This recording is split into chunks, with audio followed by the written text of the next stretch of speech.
மேகங்களுக்கு மேலே காற்று மெதுவாக நடக்கவும் ஒரு அற்புதமான உலகம் இருந்தது. அந்த உலகத்தில் பறவைகள் மட்டும்தான் வாழ்ந்தது. அங்கே நேரம் கூட ஒரு பறவையால் பாதுகாக்கப்பட்டது. ஒரு நாள் திடீரென்று டிக் டிக் என்று ஓடிக்கொண்டிருந்த நேரம் அப்படியே நின்றுவிட்டது. மலர்கள் அசையவில்லை, மேகங்கள் நகரவில்லை, பறவைகள் எல்லாம் பொம்மை மாதிரி நின்றுவிட்டன.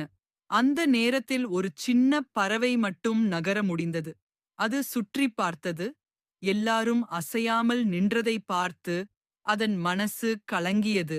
நேரம் திரும்ப வரணும் அப்படின்னு அது நினைச்சது. நேரத்த திரும்ப கொண்டு வர 3 விஷயங்கள் தேவைப்பட்டது.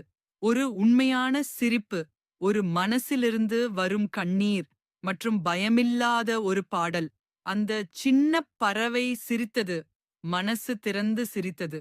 அப்போ ஒளிரும் ஒரு இறகு விழுந்தது. பிறகு அது நின்று எல்லாரையும் இப்படி பார்த்து மனசு கனிந்து கண்ணீர் விட்டது. அந்த கண்ணீர் வைரம் மாதிரி ஜொலித்தது.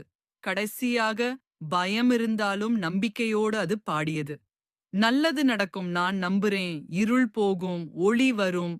அந்த பாடலோட டிக் டிக் டிக் நேரம் மீண்டும் ஓட ஆரம்பிச்சது. மலர்கள் ஆடின, மேகங்கள் நகர்ந்தது, பறவைகள் எல்லாம் சந்தோஷமா பறந்தது. அந்த சின்ன பறவை சிரித்தது.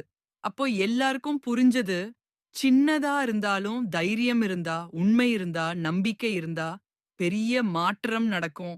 அதனால குழந்தைகளே, சிரிங்க, உண்மையா இருங்க, தைரியமா இருங்க.